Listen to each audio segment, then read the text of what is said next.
നമസ്കാരം, ഞാൻ doctor Kurian Thomas. ഇന്ന് ഞാൻ സംസാരിക്കാൻ പോകുന്നത് ട്രൈജമിനൽ ന്യൂറാൽജിയ എന്ന് പറയുന്ന ഒരു കണ്ടീഷനെ കുറിച്ചാണ്. ഷോക്ക് അടിക്കുന്ന പോലെയുള്ള വേദന മുഖത്ത് പല ഭാഗത്തുണ്ടാവുക. ചിലപ്പോഴൊക്കെ മുഖത്തല്ല, മോണയിലോ പല്ലിൻ്റെ ഭാഗത്തോ ആയിരിക്കാം. കാരണമൊന്നുമില്ലാതെ പെട്ടെന്ന് ഷോക്ക് അടിക്കുന്ന പോലെ ഉണ്ടാവാം. ചിലപ്പോഴൊക്കെ ഐസ്ക്രീം, അതല്ലെങ്കിൽ ഒത്തിരി ചൂടുള്ള ഭക്ഷണ സാധനങ്ങൾ, മസാല അടങ്ങിയ ഭക്ഷണ സാധനങ്ങൾ കഴിക്കുക. ഇനിയിപ്പോൾ അതൊന്നും വേണ്ട, പല്ല് തേക്കുകയോ ചിരിക്കുകയോ, ഈ സാഹചര്യങ്ങളിലെല്ലാം മുഖത്തിൻ്റെ ഒരു വശത്ത് ഷോക്ക് അടിക്കുന്നത് പോലെയുള്ള ബുദ്ധിമുട്ടുണ്ടാവുന്നതിനാണ് ട്രൈജമിനൽ ന്യൂറാൽജിയ എന്ന് പറയുന്നത്. വളരെ ബുദ്ധിമുട്ടുള്ള അസഹനീയമായ വേദനകൾ കൊണ്ട് രോഗി വശം കെട്ടുപോകുന്ന ഒരവസ്ഥയാണ് ഇത്. എന്താണ് ട്രൈജമിനൽ ന്യൂറാൽജിയയുടെ കാരണം? തലച്ചോറിൽ നിന്ന് വരുന്ന പല ഞരമ്പുകളിൽ അഞ്ചാമത്തെ ഞരമ്പാണ് trigeminal nerve.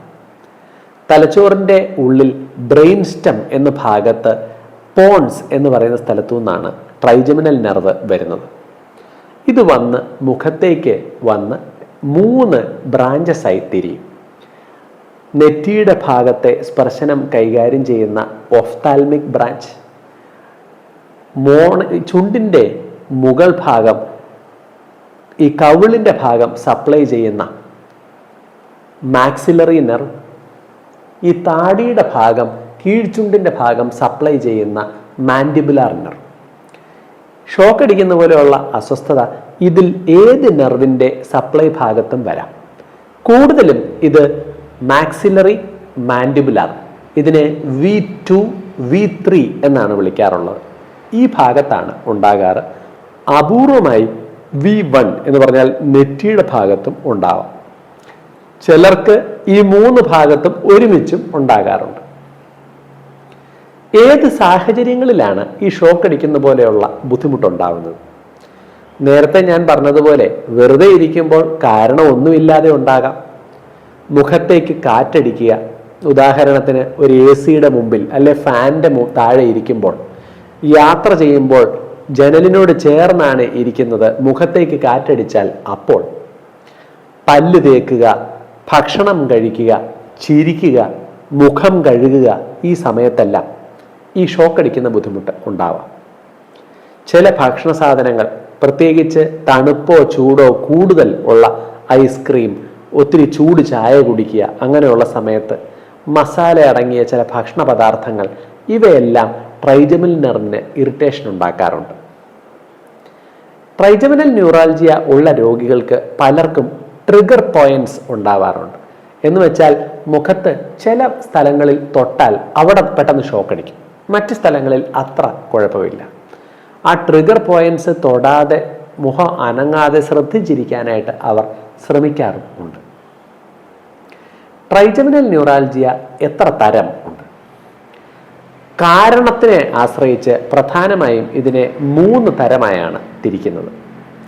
ഒന്നാമത്തേതാണ് classical trigeminal neuralgia അല്ലെങ്കിൽ പ്രൈമറി ട്രൈജമിനൽ ന്യൂറാൽജിയ. തലച്ചോറിൻ്റെ ഉള്ളിലെ രക്തക്കുഴലുകളുണ്ട്, ഞരമ്പുകളുണ്ട്. ഞരമ്പുകൾ സാധാരണഗതിയിൽ അധികം അനങ്ങുകയില്ല. രക്തക്കുഴലുകളാകട്ടെ അങ്ങോട്ടും ഇങ്ങോട്ടും ഒക്കെ നീങ്ങും. അങ്ങോട്ടും ഇങ്ങോട്ടും നീങ്ങുന്ന രക്തക്കുഴലുകൾ വന്ന് ഈ ഞരമ്പിൽ തട്ടുകയോ ഞരമ്പിൽ കുരുങ്ങിക്കിടക്കുകയോ ചെയ്യുമ്പോൾ ഈ ഷോക്ക് അടിക്കുന്ന പോലെയുള്ള പ്രശ്നങ്ങളിലേക്ക് അത് വഴിവെക്കും. ഇതിനാണ് ക്ലാസിക്കൽ ട്രൈജമിനൽ ന്യൂറാൽജിയ അല്ലെങ്കിൽ പ്രൈമറി ട്രൈജമിനൽ ന്യൂറാൽജിയ എന്ന് നമ്മൾ പറയാറുള്ളത്.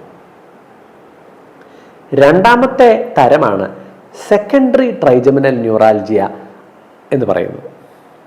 തലച്ചോറിൻ്റെ ഉള്ളിലുള്ള അസുഖങ്ങൾ, അത് ചിലപ്പോഴൊക്കെ എപ്പിഡെർമോയിഡ് എന്നൊക്കെ പറഞ്ഞ ചില ട്യൂമറുകളാകാം, മൾട്ടിപ്പിൾ സ്ക്ലീറോസിസ് എന്നൊക്കെ പറഞ്ഞുള്ള ഞരമ്പിനെ ഡാമേജ് ചെയ്യുന്ന അസുഖങ്ങളിൽ ഈ ട്രൈജമിനൽ നെർവിൻ്റെ ഉൽപ്പത്തി ആ ഭാഗത്ത് ഡാമേജ് ഉണ്ടാക്കിയാൽ അത് ട്രൈജമിനൽ ന്യൂറാൽജിയയിലേക്ക് വഴിവെക്കാം. അങ്ങനെ പ്രത്യക്ഷത്തിലുള്ള കാരണങ്ങളാൽ, ട്യൂമറുകളാൽ ഒക്കെ ട്രൈജമിനൽ നെർവിന് ഇറിറ്റേഷൻ ഉണ്ടാക്കുന്നു എങ്കിൽ അവയെ സെക്കൻഡറി ട്രൈജമിനൽ ന്യൂറാൽജിയ എന്ന് പറയും. അവസാനമായി പരിശോധനകളിലൂടെ കാരണം നമുക്ക് കണ്ടുപിടിക്കാൻ പറ്റാത്തപ്പോൾ അവയെ ഇഡിയോപ്പതിക് കോസ് എന്ന് നമ്മൾ വിളിക്കാറുണ്ട്. ട്രൈജമിനൽ ന്യൂറാൽജിയയുടെ ചികിത്സ എന്താണ്? ട്രൈജമിനൽ ന്യൂറാൽജിയ ഉള്ള രോഗികൾക്ക് ഞരമ്പിൽ കൂടെ സഞ്ചരിക്കുന്ന ആ കറണ്ടിന്റെ ആക്ടിവിറ്റി കുറയ്ക്കാൻ കൊടുക്കുന്ന മരുന്നുകൾ ഒരു പരിധി വരെയൊക്കെ സഹായിക്കാറുണ്ട്. ഏതൊക്കെ മരുന്നുകളാണ് ഇവ? കാർബമസെപ്പിൻ, ഓക്സ് കാർബമസെപ്പിൻ ഇവയാണ് ഏറ്റവും പ്രധാനപ്പെട്ട മരുന്നുകൾ. ഇവയ്ക്ക് കുറച്ച് സൈഡ് എഫക്റ്റുകളൊക്കെ ഉണ്ട്. അത് ശ്രദ്ധിച്ചുകൊണ്ട് വളരെ ചെറിയ ഡോസിൽ കൊടുത്ത് പതിയെ പതിയെ ഡോസ് കൂട്ടി വേണം ഈ മരുന്ന് അതിൻ്റെ കൺട്രോളിന് വേണ്ടി ഉപയോഗിക്കാൻ. ഫലം കാർബമസെപ്പിൻ്റെ ഒക്കെ അത്രയും ഇല്ല എങ്കിലും താരതമ്യേന സൈഡ് എഫക്റ്റുകൾ കുറവുള്ള മരുന്നുകളാണ് ഗാബാപെന്റിൻ, പ്രിഗബലിൻ, അമിട്രിപ്റ്റിലിൻ, നോർട്രിപ്റ്റിലിൻ, ബാക്ലോഫെൻ, ലാമോട്രിജിൻ എന്നിവയെല്ലാം. ചിലപ്പോഴൊക്കെ സൈഡ് എഫക്റ്റുകൾ ഒഴിവാക്കാനും രോഗിക്ക് സെഡേഷനൊക്കെ കുറയ്ക്കാനും നമുക്ക് പല മരുന്നുകളുടെ കോമ്പിനേഷൻ ഉപയോഗിക്കേണ്ടി വരാറുണ്ട്. പെട്ടെന്ന് എന്തെങ്കിലും കാരണത്താൽ വേദന ശക്തമായി ഉണ്ടായാൽ ഈ മരുന്നുകളുടെ ഫലം വരുന്നതുവരെ താൽക്കാലികമായി കൺട്രോൾ ലഭിക്കുന്നതിന് നമ്മൾ ട്രമഡോൾ, ചിലപ്പോഴൊക്കെ സ്റ്റിറോയിഡ് പോലെയുള്ള മരുന്നുകളൊക്കെ കുറഞ്ഞ സമയത്തേക്ക് ഉപയോഗിച്ചേക്കാം. മരുന്നുകളിൽ കൺട്രോൾ കിട്ടാത്ത രോഗികൾക്ക് മറ്റു ചില ചികിത്സാ രീതികൾ ഉപയോഗിക്കാം. അതിലൊന്നാണ് ബോട്ടുലിനം ടോക്സിൻ. മുഖത്ത് സ്പർശനം കൈകാര്യം ചെയ്യുന്ന ഞരമ്പാണല്ലോ ട്രൈജമിനൽ നെർവ്. തൊലിപ്പുറത്തുള്ള ട്രൈജമിനൽ നെർവിൻ്റെ ബ്രാഞ്ചസിനെ നിർവീര്യമാക്കുന്നതിന് വേണ്ടി തൊലിയുടെ തൊട്ട് താഴെയായി ബോട്ടുലിനം ടോക്സിൻ എന്ന് പറയുന്ന ഇഞ്ചക്ഷൻ ചെറിയ ചെറിയ ഡോസുകളിൽ മുഖത്ത് പല ഭാഗത്ത് ഇഞ്ചക്ട് ചെയ്യുന്നത് ചില രോഗികളിൽ നമുക്ക് ഗുണം ചെയ്യാറുണ്ട്. പിന്നെ ഞാൻ നേരത്തെ പറഞ്ഞതുപോലെ നെർവിനെ ഇറിറ്റേറ്റ് ചെയ്യുന്ന രോഗങ്ങൾ ഉണ്ട് എങ്കിൽ അത് രക്തക്കുഴലാകാം, മറ്റ് ട്യൂമറുകളാകാം. ഇവയെ ഓപ്പറേഷൻ ചെയ്ത് മാറ്റുക എന്ന് പറയുന്നതും ട്രൈജമിനൽ ന്യൂറാൽജിയയുടെ ചികിത്സയുടെ കാര്യത്തിനായി നമ്മൾ ഉപയോഗിക്കും. ഇതിന് മൈക്രോ വാസ്കുലാർ ഡീകംപ്രഷൻ സർജറീസ് എന്നാണ് പറയുന്നത്. സൈസ് കുറവുള്ള ചില ട്യൂമറുകളിലൊക്കെ ഗാമ നൈഫ് സർജറി എന്ന് പറയുന്ന നോൺ ഇൻവേസീവ് ആയിട്ടുള്ള, എന്ന് വെച്ചാൽ കീറി മുറിച്ചുള്ളതല്ലാത്ത ചില ചികിത്സാ രീതികളും ഉണ്ട്.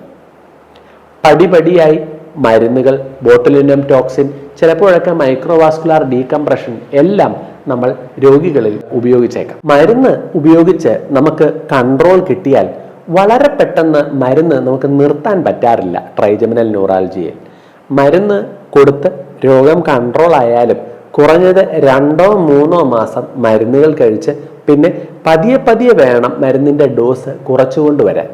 അതല്ല പെട്ടെന്ന് നമ്മൾ മരുന്ന് നിർത്തി വേദന വീണ്ടും തുടങ്ങിയാൽ തൊട്ട് മുമ്പ് നമ്മൾ ഉപയോഗിച്ചുകൊണ്ടിരുന്ന മരുന്നിൻ്റെ അതേ ഡോസിൽ ചിലപ്പോഴൊക്കെ കൺട്രോൾ കിട്ടാറില്ല എന്നത് നമ്മൾ രോഗികളിൽ കാണാറുണ്ട്.